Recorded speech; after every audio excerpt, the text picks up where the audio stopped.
Sa ngayon wala pa po nababanggit ang Pangulo, pero siyempre sa pag-aaral po kung ito po ay, ipapataw muli at, mawawala ang suspension or lifting ng, pag-suspend sa death penalty, pag-impose ng death penalty. Dapat pong aralin 'to dahil hindi lamang po ito bigla-biglang sinasabi na dapat nandiyan na ang death penalty.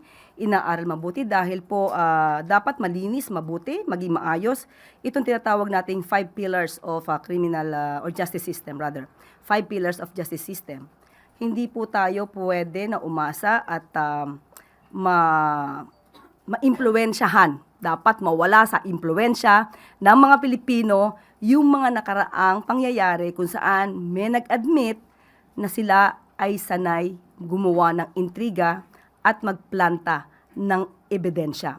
Paano kung ang inosente ay nagawa ng intriga at naplantahan ng ebidensya? Death penalty ang maaaring ipataw. Kawawa naman po yung masasabi nating inosente. So, ang muling pagpapataw ng death penalty ay dapat inaaral ng malaliman.